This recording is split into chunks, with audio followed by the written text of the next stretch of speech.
Chinese literature has many legends, and one of their legends is the Soul of the Great Bell.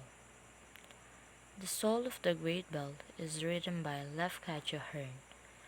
Lafcadio Hearn is an American journalist. He spent the latter part of his life in Japan, later marrying a Japanese girl. His interest in Oriental culture inspired him to write in this version of well-loved Chinese and Japanese folktales. He is also an international writer. Hearn is known in the United States because of his writings about the city of New Orleans, based on his 10-year stay in that city. He has also obtained a job as a reporter for the Cincinnati Daily Inquirer. Died at the age of 54 because of heart failure. Son of Charles Butch Hearn and Rosa Antonia Casemates. Books written by Hearn on Japanese subjects: Japanese Fairy Tales, year 1898, Quaden, Stories and Studies of Strange Things in Ghostly Japan 1899, A Japanese Miscellany 1901, The Boy Who Drew Cats 1897, Glimpse of Unfamiliar Japan 1894. Books written by Hearn on Louisiana subjects: A Collection of Culinary Recipes 1885, A Little Dictionary of Creole Proverbs, selected from 6 Creole Dialects 1885, Cheetah, A Memory of Last Island 1889, Creole Sketches 1924, Houghton Mifflin.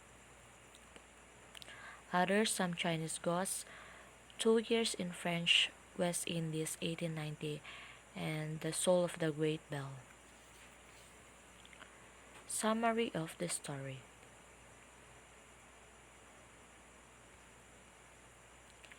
It is a very remarkable story of the unconditional love of a daughter to his father. The main character in the story are Kuan Yu. He is Kungai's father, and Kungai, the daughter who sacrificed herself for her father. The story was happened 500 years ago. Kuan Yu, who was commanded to make a great bell. At first the metal was cast. It was discovered that the result was worthless. The metals had rebelled one against the other, so the mold had to be primed again, and the fires rekindled, and the metal was burned, and all the work performed tediously and sparingly. The bell was cast a second time, and the outcome was even worse. Yunlu realized he was crazy about this. He told Kuan Yu he would punish him if he failed to do it effectively for the third and last time. Following the incident, the emperor stayed quiet. The third time they tried again but still struggled. The emperor became furious and threatened to kill Kuan Yu once again because he failed, but Kungai made her decision to mix her blood. Kuan Yu was astounded. He tried to keep up with his daughter, but his men held him. After what Kungai did, nobody knows what really happened. What happened? Yonglu, the mighty emperor of the Ming dynasty, commanded the Guan Yu, one of his officials, to cast a great bell of an enormous size that the sound could be heard for 100 li or li. The bell should be made of brass, gold, and silver. Furthermore, he ordered that the bell lip should be engraved, blessed saying. Elements of the fiction or elements of the story.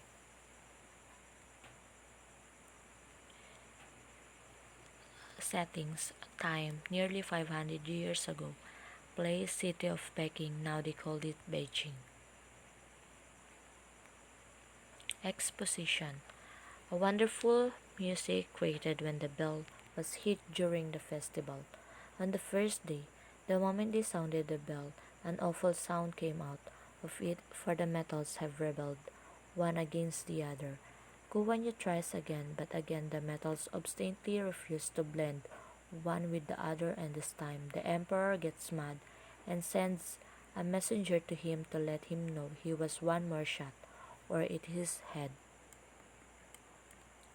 Complication: If the last day will cast, then bell and steel metals wouldn't mix, Kuan will be beheaded.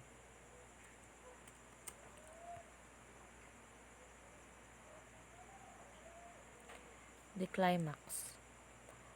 When Kungay jumped into the mixing of the materials in making a bell and saved her father's life, his daughter Kungay heard the message from the emperor and asked for the astrologer's advice. The astrologer replies, gold and brass will never met in wedlock, silver and iron never embraced, until the flesh of a maiden be melted in crucible, until the blood of a virgin be mixed with the metals in their fusion.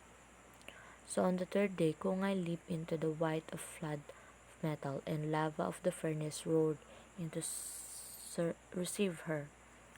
And Dainoma, when Kungay sacrificed herself to make the great bell and save her father's life. Her father is horrified, but there is nothing he can do. But in spite of all these things, the command of the celestial and august had to be obeyed. It was found that the bell was beautiful to look upon and perfect in form, and wonderful in color above all the other bells. Conclusion or ending. When the people heard that great molded moan, they keep silence, and the moaning ends with a sound of sobbing and the complaining, as though a weeping woman should murmur. Conflict. When they failed to make the bell. The conflict of the story is when Kuan Yu failed to create a very great bell for the second time. As instructed by the celestially August, he was told that if he failed to create the quality of the bell he is supposed to create, he will be beheaded, for he was an embarrassment of the kingdom. Characters: Kungay, daughter of Kuan Yu and the one who sacrificed herself. Kuan Yu, a worthy mandarin and father of Kungay. Antagonist: Celestial August, son of heaven, Yunglu, god leader. Other characters: astrologer, Belmits of the empire, master molders. Point of view: third person. How was the story told? The story was told in a third person point of view, that of a narrator author. Most folktales are told in third person point of view. Theme: life process, because it is showed in the story the experiences of Kuan Yu and Kungay and what a child can do in order to save his or her parents. Symbolism of Great Bell.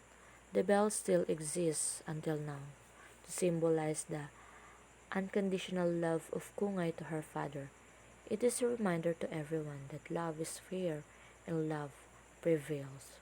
One thing in the story also taught us not to give up. Moral lesson: a child love to his or her parents is unconditional. Why did the author tell this story? To emphasize strong family devotion among the Chinese. To show that obedience was imperative among the people of ancient China. To come up with a legend for one of the great bells in China. This is the analysis of the story. You can read it by yourself. And also an analysis. And these are the definition of terms used in this story. These are represented below. And addition. Did you know that Ming Dynasty in year 1368 to 1644, this empire lasted for more than 300 years.